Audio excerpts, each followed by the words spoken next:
तीव्र बंध का कारण होगा। उसके बाद निन्नव।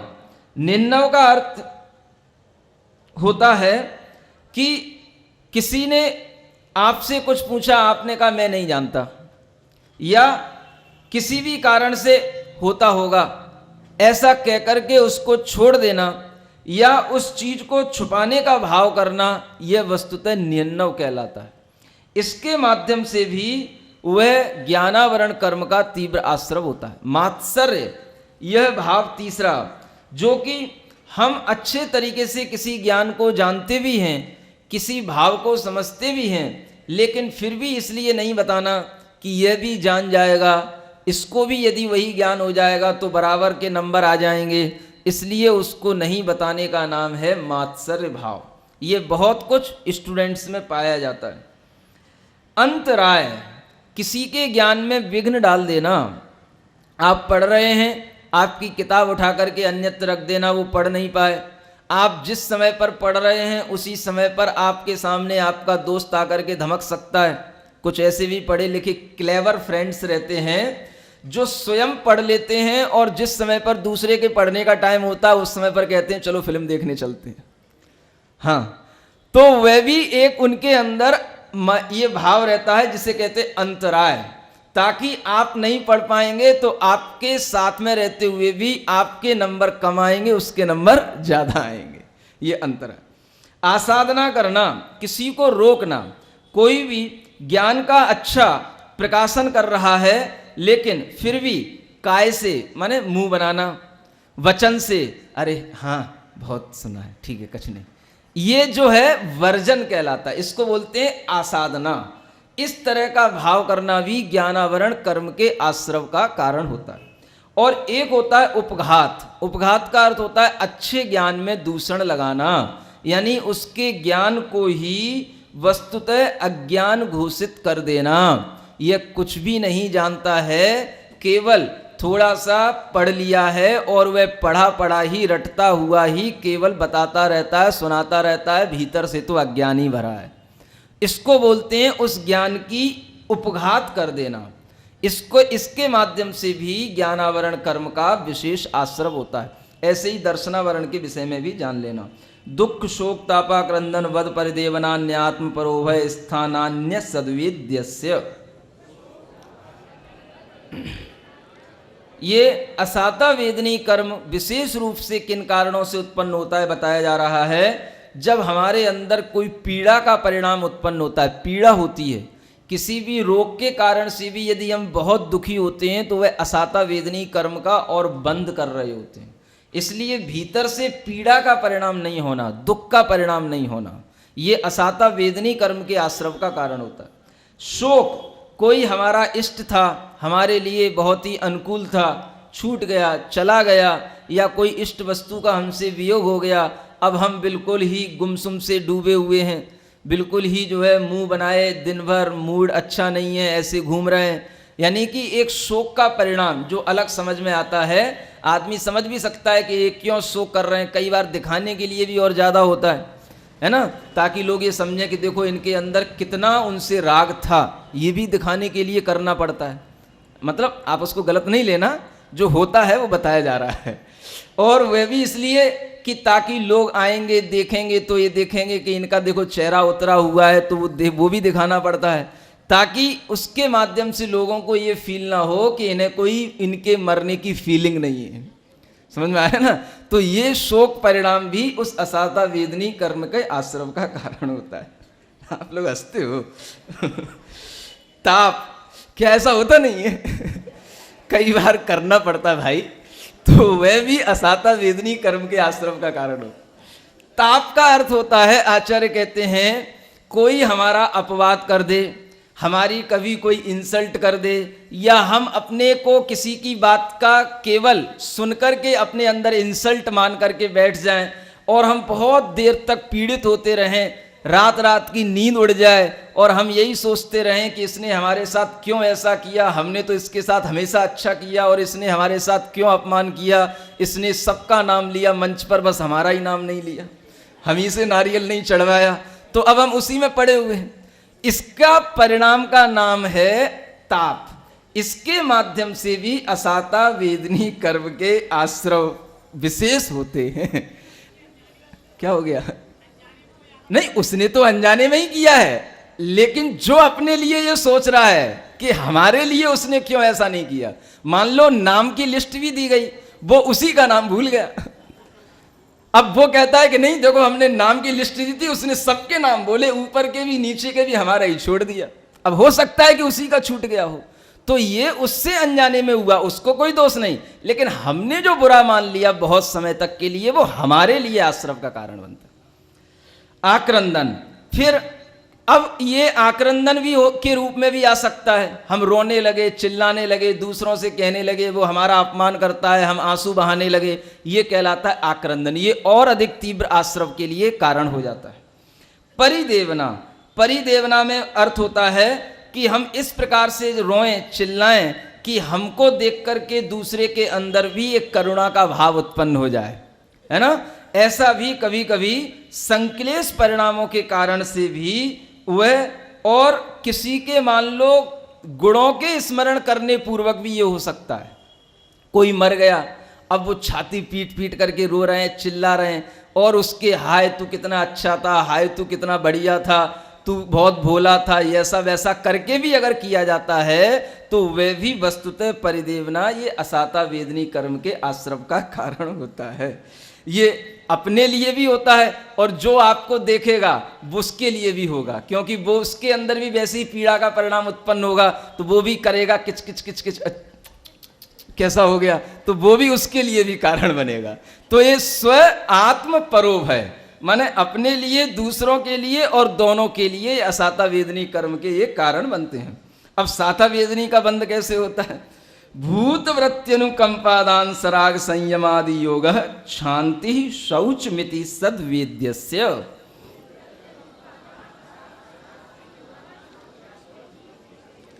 भूत और व्रतियों पर अनुकंपा का भाव रखना।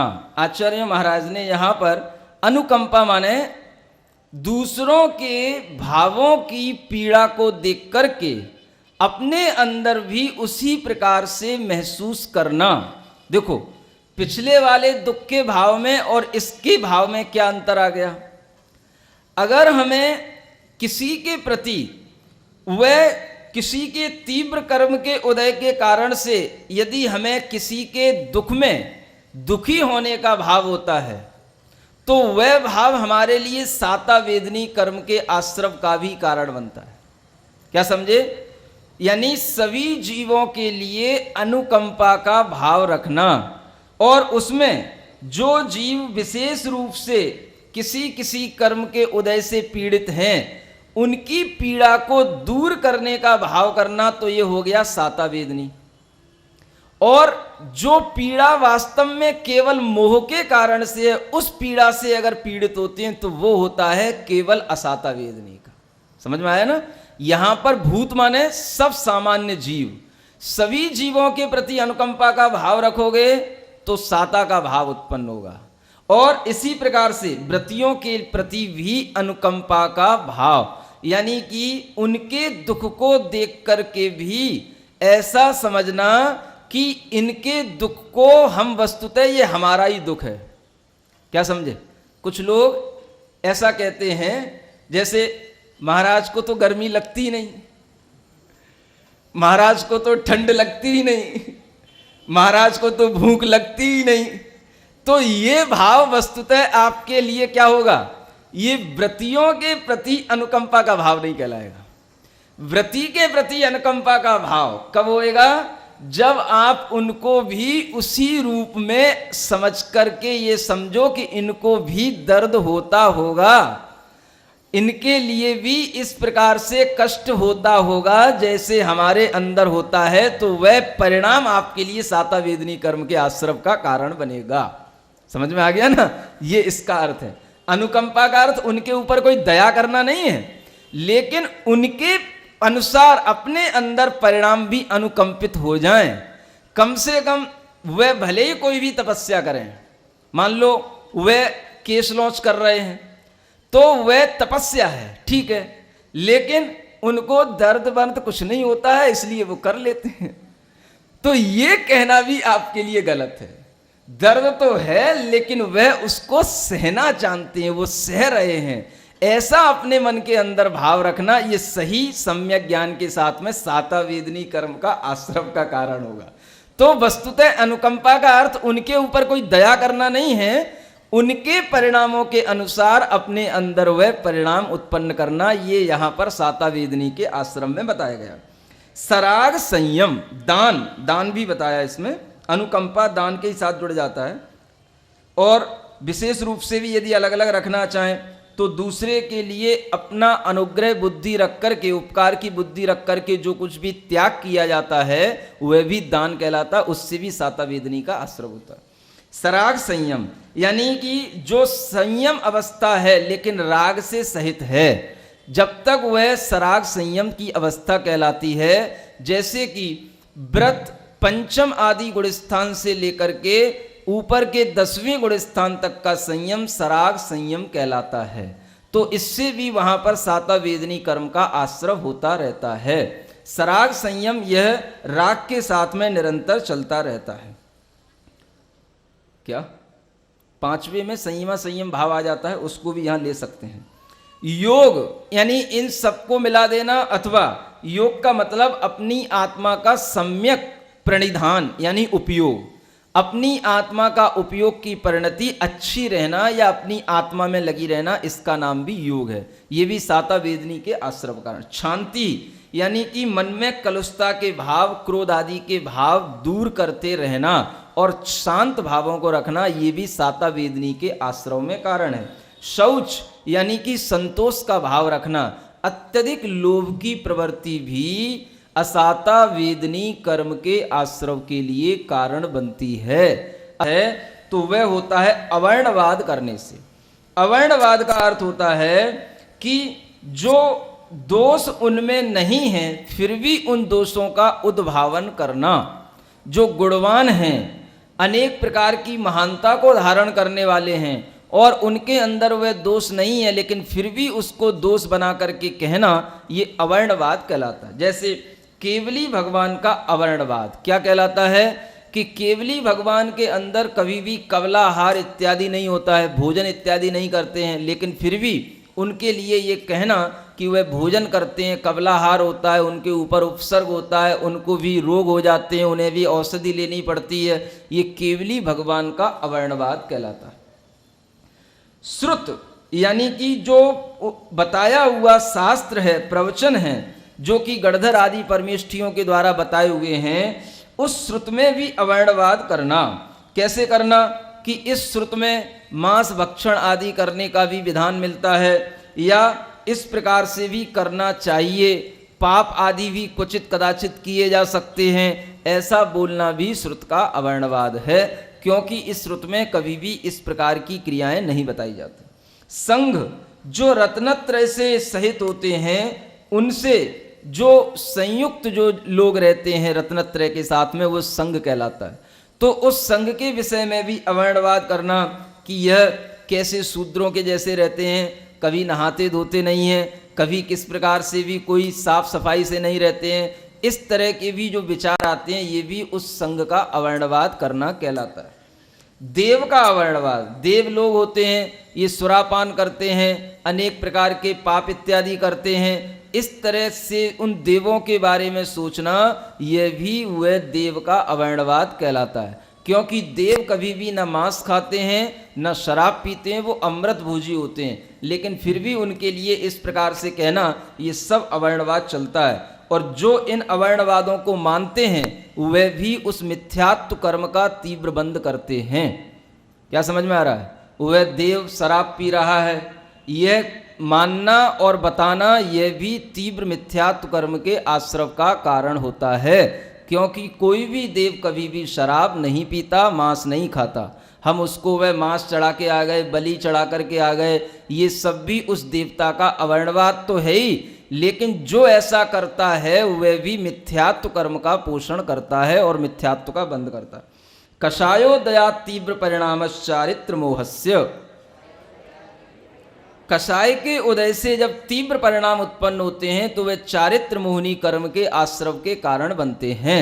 कसाय के उदय से किसी भी व्यक्ति को हम चारित्र से वंचित भी कर सकते हैं, उसे चारित्र ग्रहण करने से रोक भी सकते हैं, और जिसने चारित्र लिया है उसके परिणामों में भी यदि हम कसाय की तीव्रता के कारण से कोई भी शिथिलता ला रहे हैं तो वह भी हमारे लिए चारित्रमूनि कर्म के आश्रव का कारण बन जाता है। बहुआरंभ परिग्रहत्वम नारकस्यायुषः, बहुत आरंभ और बहुत परिग्रह का भाव नरक आयु के बंध का कारण होता है। अब यहाँ पर आयु बंध के बारे में बताया जा रहा है कि नारक आयु का बंध कैसे होता है। तो आचार्य कहते हैं बहुत बड़े बड़े ऐसे बिजनेस जिनमें अपार जीवों की हिंसा होती है, जिनको करने में बहुत पाप लगता है और जिनके आरंभ हिंसा के बहुत बड़े बड़े आयतन हैं, है ना। जैसे कि बहुत बड़े बड़े ट्रांसपोर्ट रखने वाले लोग होते हैं, हमारे महाराज 40 ट्रक चल रहे हैं, 50 ट्रक चल रहे हैं, अब हमसे आशीर्वाद मांगने आते हैं, महाराज आशीर्वाद दे दो, 80 हो जाएं, 100 हो जाएं, बताओ हम कैसे दे दें, हैं। कोई बहुत बड़े बड़े कीटनाशक के व्यापार करते हैं जिनके माध्यम से हजारों करोड़ों अरबों जीवों की हिंसा होती है, जो फसलों इत्यादि के लिए भी रहते हैं, ये सब बहु आरंभ कहलाते हैं। बहुत ऐसी बड़ी बड़ी फैक्ट्रियां लगाना जहां पर कि अपार जीवों की हिंसा होती है, तब वो कोई मैन्युफैक्चरिंग का कोई काम हो पाता है, तो वह भी वस्तुतः एक अहिंसक श्रावक के लिए करने योग्य नहीं होता है। अहिंसक श्रावक उस मैन्युफैक्चरिंग से बनी हुई चीज़ों का उपयोग कर सकता है, लेकिन स्वयं अपने लिए फैक्ट्री खोलना ये बहुत बड़ा बड़ा आरंभ कहलाता है। तो ये आरंभ भी नरक आयु के कारण होते हैं। चाहे भले ही वर्तमान में हमारे एक इंदौर में, एक दिल्ली में, एक उज्जैन में, एक मद्रास में, अलग अलग जगहों पर हमारे भले ही फ्लैट पड़े हों, लेकिन परिणाम कुछ भी हो सकते हैं।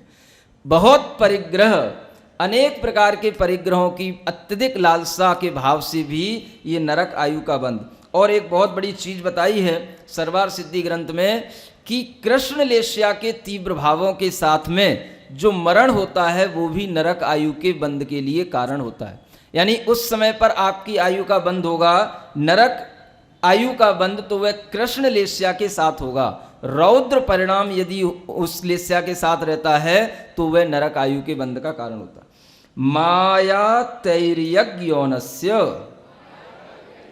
मायाचार करना, कुटिल भाव रखना और कुछ ऐसी निकृति या वंचना का भाव रखना जिसे हम बोलते हैं इसने हमारे साथ फ्रॉड किया, यह वस्तुतः उस माया के भाव से अगर आयु का बंध उस समय पर होगा तो तिर्यंच आयु का बंध होता है। इस तिर्यंच आयु के बंध में लेस्या थोड़ी सी अशुभता में कमी आ जाती है, यानी कृष्ण लेस्या ना होकर के नील और कापोत लेस्या के साथ में ये मायाचारी होती है और उस समय पर आर्त परिणाम चलते हैं। उसके साथ में यदि आयु का बंध होता है तो वह तिर्यंच आयु के लिए कारण हो जाता है।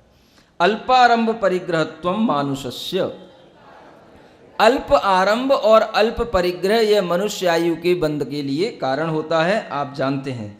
इसके अलावा स्वभाव मार्दवम च, स्वभाव से कुछ मृदु स्वभाव वाले लोग होते हैं जो कि देखने में ही बहुत ही शालीन होते हैं और उनके नेचर भी बहुत कोमल हुआ करते हैं, किसी के बारे में ना कभी कुछ गलत बोलते हैं ना कभी कुछ गलत सोचते हैं। ऐसे जीवों में स्वभाव से ही हमेशा परिणामों की मंदता के कारण से मनुष्य आयु का ही बंध होता है। निस्सील व्रतत्वम च सर्वेशाम, और इसमें जो पहले वाले सूत्र में स्वभाव मार्दवम च शब्द से देवायु का बंध भी ले लेना, यानी स्वभाव की मृदुता से मनुष्य भी बन सकता है वो और देव भी बन सकता है। और निश्शील व्रतत्वम च सर्वेशाम, यानी सभी जीवों के लिए या सभी प्रकार की आयुओं का बंध होता है। कौन से जीवों के लिए? जो शील और व्रतों से रहित होते हैं उनके लिए सभी आयु का बंध हो सकता है। यानी जो व्रतों से रहित हैं तो नरक तिर्यंच आयु का बंध हो रहा है, ये तो ठीक है। मनुष्य आयु का कैसे? तो व्रतों से रहित होते हुए भी, शील से रहित होते हुए भी यदि उनके परिणामों में मंदता बनी रहती, स्वभाव से मृदुता है, जो ऊपर वाला सूत्र बताया, तो मनुष्य आयु का भी बंध हो जाता है। और देवायु का बंध कैसे?